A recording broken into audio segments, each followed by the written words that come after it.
Ce droit civique qui est là, volontariat, poser des actes pour le bien, là, c'est ça.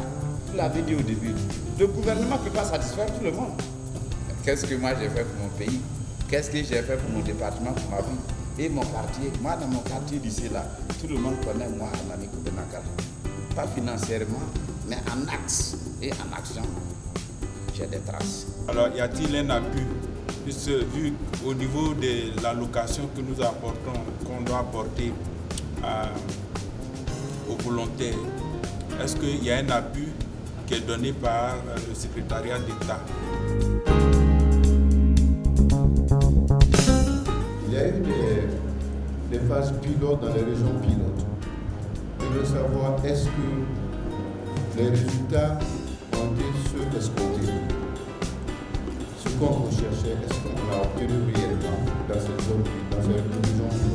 Je voudrais savoir quelle est la différence entre le volontariat et le bénévolat et comment faire son inscription, parce qu'il est dit qu'il faut candidater ou candidater.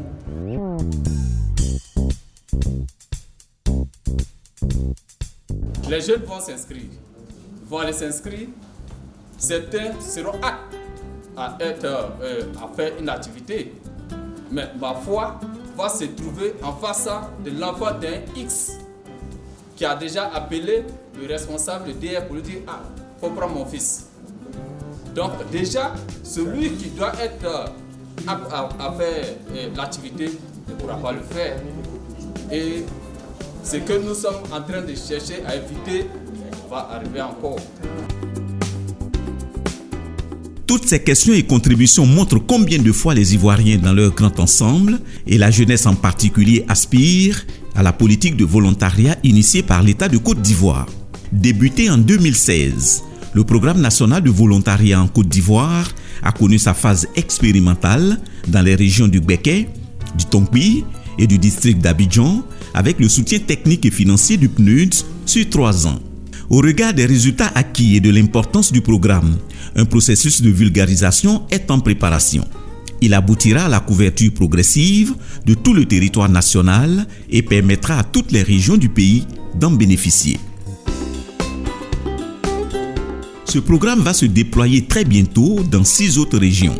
Il s'agit du Gontougo, du Bas-Sassandra, du Haut-Sassandra, du Poro, de l'Ifou et de l'Indénié-Djouablé. Une mission diligentée par le secrétariat d'État chargé du civisme à travers sa direction du volontariat, du bénévolat et des programmes communautaires, en collaboration avec la coordination du projet d'appui à la mise en place du dit programme, a initié une campagne d'information et de sensibilisation à l'endroit des populations dans les 6 chefs-lieux de région.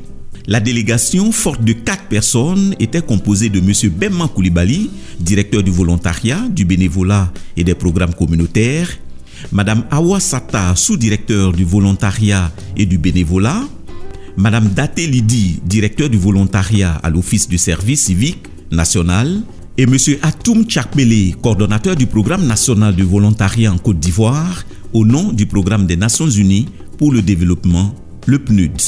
Cette campagne a permis d'expliquer les valeurs et l'impact socio-économique du volontariat dans la communauté et d'amorcer les préparatifs de l'extension du programme dans ces régions.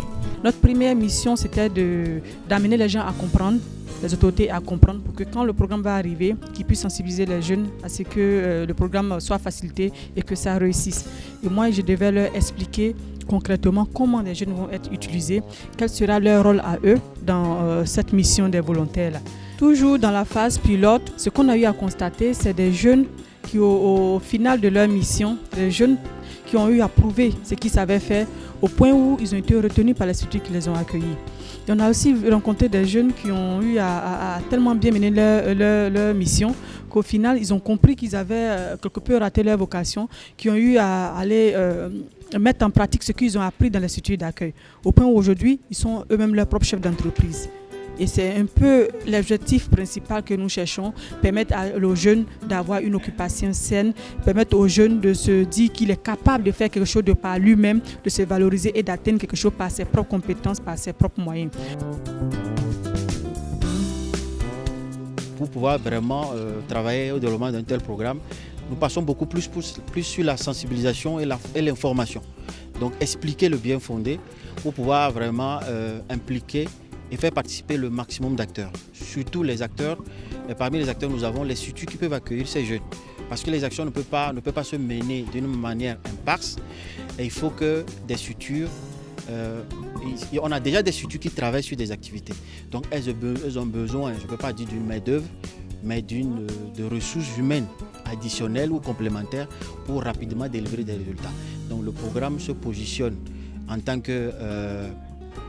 qu'organisation pour pouvoir mobiliser cette ressource humaine complémentaire. À Bondoukou, c'est un préfet de région très engagé sur les questions de civisme qui nous a été donné de constater.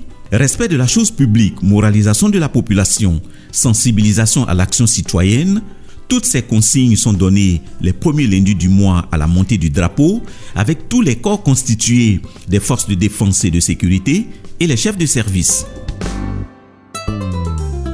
J'ai demandé à ce que le civisme soit respecté au maximum. Nous allons profiter des occasions pour sensibiliser toujours les populations sur le civisme. La délégation dans sa mission officielle a consisté à rencontrer dans un premier temps la matinée les autorités, les chefs de service, les responsables d'ONG et dans un second temps, l'après-midi, les jeunes, les responsables d'associations, les chefs de quartier. L'intervention de M. Bemman Koulibaly consistait à planter le décor du cadre constitutionnel du programme. Pour développer donc le volontariat en Côte d'Ivoire, l'État de Côte d'Ivoire a posé 3 actes majeurs. Le premier, c'est l'adoption d'un projet de loi sur le service civique et dont le volontariat est un pan important. Je rappelle que ce projet de loi a déjà été adopté au mois de juillet et le 1er octobre dernier par les 2 chambres de notre Parlement, à savoir l'Assemblée nationale et le Sénat.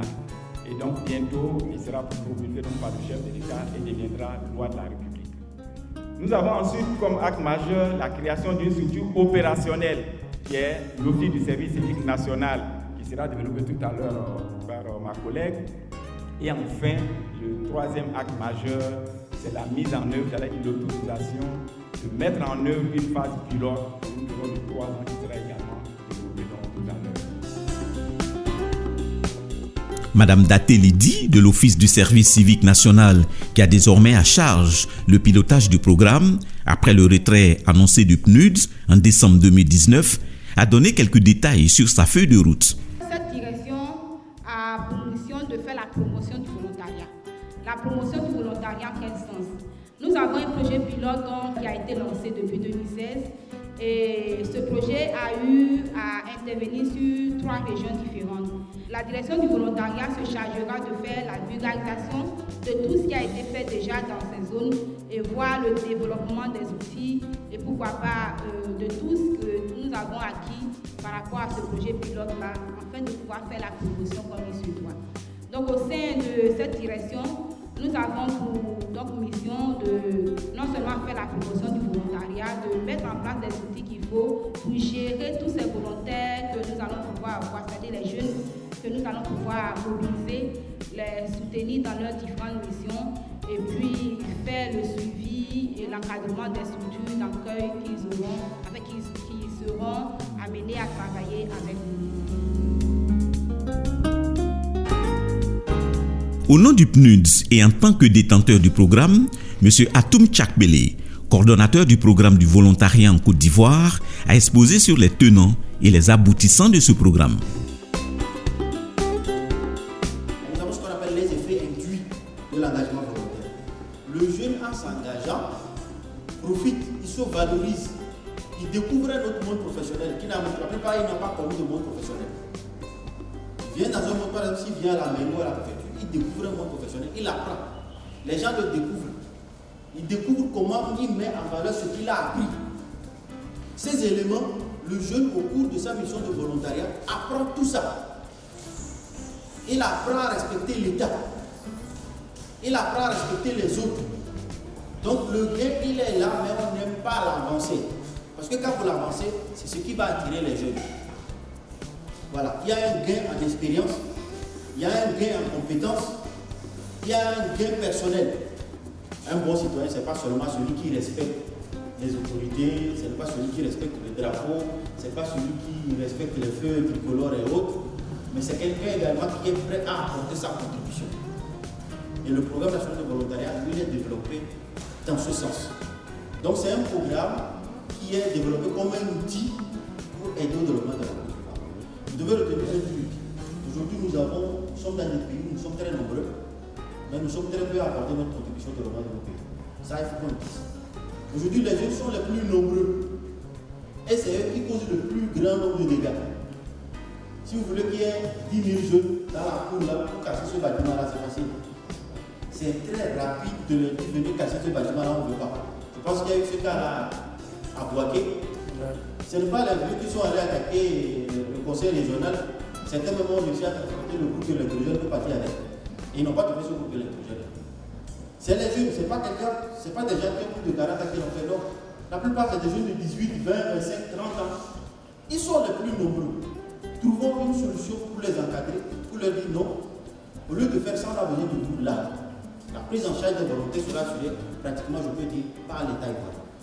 Donc nous seulement, en tant qu'acteurs, notre rôle, c'est de pouvoir accueillir ces jeunes. Avant d'accueillir un volontaire, on doit s'assurer que vous avez tous les dispositifs qu'il faut. Une structure qui n'a pas de bureau, qui n'a rien, qui ne peut pas avoir fournir le minimum de matériel pour l'intervention du volontaire, on ne peut pas lui donner le volontaire. Tu es disponible, tu n'es pas occupé, on t'offre l'opportunité d'être un volontaire et d'apporter ta contribution au développement de la Côte d'Ivoire. Ces différents exposés ont donné lieu à des échanges. Les questions tournaient autour du mode d'inscription, les lieux de formation et les avantages liés au statut de volontaire. À Bangourou, dans l'Indénieux Djoablin, le même message leur a été porté. Convaincu que l'Ivoirien nouveau passe nécessairement par une éducation très poussée du civisme, autorités administratives et associations de jeunesse ont pris du bon temps à participer à la rencontre. Je crois que le volontariat est une opportunité pour les jeunes d'extérioriser ce qu'ils ont en eux, leur potentiel, je veux dire. Et à travers cela, cette opportunité qui leur est offerte, ils pourront démontrer leur capacité parce qu'on sait qu'aujourd'hui, les jeunes n'ont pas d'emploi. Et grâce à ce volontariat-là, ils pourront montrer sur le terrain leurs différentes capacités. Je constate que vraiment ce qu'ils font, ils ont dévié complètement. D'autres se droguent, d'autres agressent les gens, on voit partout les enfants microbes.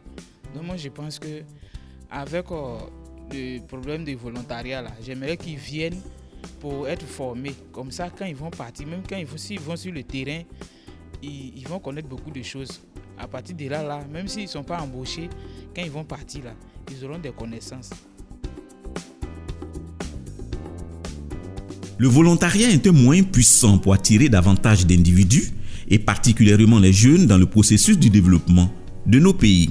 Partout où la mission est passée, la cible a été atteinte avec le même message. Disposer la jeunesse entre 18 et 35 ans à adhérer au programme de volontariat qui débute en janvier 2020. Tous les pays émergents ont fait du volontariat leur priorité. La Côte d'Ivoire, qui aspire à ce niveau de développement, est au rendez-vous avec le programme national de volontariat. Après la phase pilote, dans les régions du Béké, du Tonki et du district d'Abidjan, j'invite les jeunes de 18 à 35 ans dans les régions de Ifou, du Poro, du Bas-Sassandra, du Gontougo, de l'Indénieux Djoablin et du Haut-Sassandra à s'inscrire massivement afin d'apporter leur pierre à la construction de la Côte d'Ivoire sur la voie du développement. L'atteinte du seuil de l'émergence pour la Côte d'Ivoire ne pourrait se faire qu'à travers une implication forte de chaque Ivoirien. Ainsi, le capital humain dont dispose le pays est un atout extraordinaire qu'il faut prendre en considération pour garantir une paix sociale durable. Le volontariat est porteur de changement.